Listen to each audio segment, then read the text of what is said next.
আসসালামু আলাইকুম। Hello everyone, কেমন আছেন সবাই? আশা করি ভালো আছেন। এই যে কালাই ডলা হচ্ছে, আসলে এগুলো মুসুর কালাই, মুসুরের ডাল, আমরা গ্রাম্য ভাষায় একে কালাই বলি।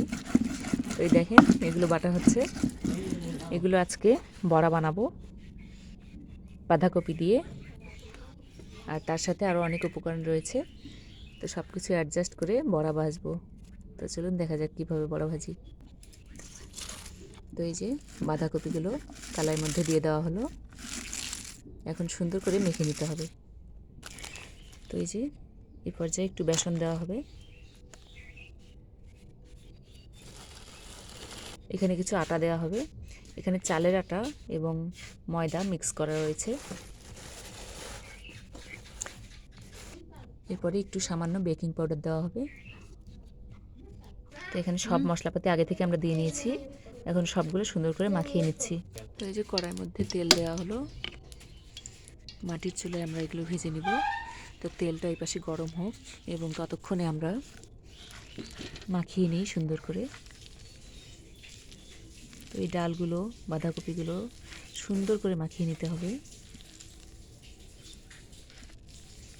কত সুন্দর হচ্ছে দেখুন। তো এই দেখুন কত সুন্দর করে হাত দিয়ে মাখিয়ে নেওয়া হচ্ছে। মাখানোটা যত সুন্দর হবে, এটা কিন্তু খেতে স্বাদটাও তত বেশি মজা হবে। তো এই যে আমাদের মাখানো প্রায় শেষ। ভিডিওটি না টেনে শেষ পর্যন্ত দেখুন কিভাবে আমরা ভাজি। তো ভিডিওগুলো ভালো লাগলে অবশ্যই লাইক, কমেন্ট, শেয়ার করবেন এবং আমার চ্যানেলে নতুন হয়ে থাকলে অবশ্যই ফলো দিয়ে পাশে থাকবেন। এই যে মাখিয়ে নেওয়া শেষ, আর এই যে দেখেন আমরা চুলো ধরে দিয়েছি এবং এখানে তেলগুলো প্রায় গরম হচ্ছে। এখন মাখা শেষ হলে আমরা এগুলো ভেজে নেব। তো এটি আসলে যতক্ষণ ধরে যত বেশি সময় ধরে মাখানো যাবে তত বেশি সুন্দর হবে। তো এই দেখুন কতটা সুন্দর হয়েছে। প্রথমে কিন্তু ঝরঝরে ছিল, এখন দেখুন কতটা সুন্দর হয়েছে। এখন অনায়াসে সুন্দরভাবে ভেজে নেওয়া যাবে। তো এই যে দেখেন একটা দিয়ে দিব এখন। তো এই যে সুন্দর করে নিচ্ছি, এভাবে হাত দিয়ে চেপে চেপে এটাকে একটু সুন্দর করে সাইজ করে এখন দিয়ে দিলাম।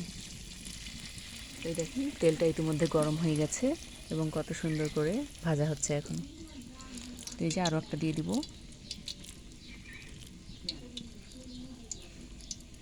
এভাবে চাপ দিয়ে একটু সুন্দর করে দিতে হবে। এই বড়াগুলো কিন্তু খেতে অসম্ভব মজা। তো এই দেখুন একে একে 4টে দিয়ে দিলাম। তো আরও এই পাশে 2টো দেওয়া যাবে। তো এই যে সুন্দর করে বানিয়ে আমরা দিয়ে দিচ্ছি। তো একসাথে 6টা করে বড়া অনায়াসে ভাজা যাবে। দেখুন কতটা সুন্দর লাগছে।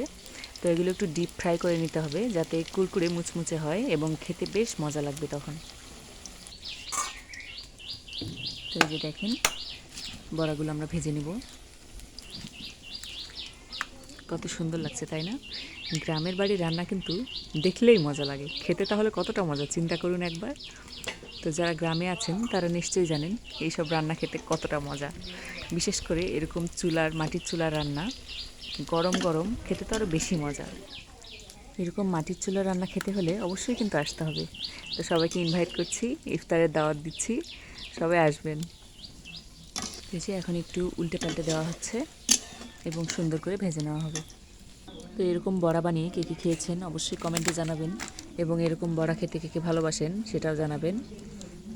তো এই যে দেখেন ভাজা হচ্ছে। এগুলো কিন্তু একটু বেশিক্ষণ সময় নিয়ে ভাজতে হবে। একটু বেশিক্ষণ সময় নিয়ে ভাজলে এগুলো কিন্তু মুচমুচে হবে এবং খেতে বেশ ক্রিস্পি লাগবে। তো এই যে দেখেন এখানে সবগুলো সুন্দর করে বানিয়ে নেওয়া হচ্ছে এবং পর্যায়ক্রমে একটা একটা করে ভেজে নেওয়া হবে। তো একবারে আমরা 6টা করে ভেজে নিতে পারবো। দেখেন কত সুন্দর হচ্ছে।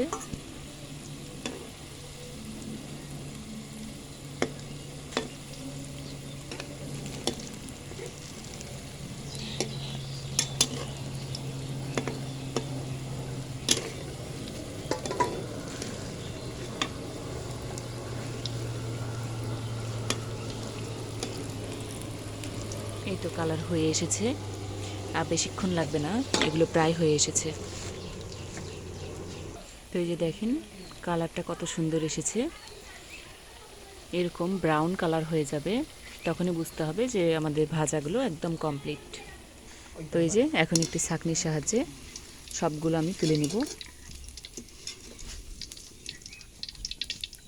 তো এই দেখুন কতটা সুন্দর হয়েছে। তো এইভাবে পর্যায়ক্রমে আমরা সবগুলো ভেজে নিব। তো এরকম ভাজা খেতে কার কার পছন্দ অবশ্যই কমেন্টে জানাবেন, এবং রেসিপিটি ভালো লাগলে লাইক কমেন্ট শেয়ার করবেন। সবাই ভালো থাকবেন, সুস্থ থাকবেন। আজকের মতো ছোট্ট ব্লগটি এখানেই শেষ করছি। আল্লাহ হাফেজ।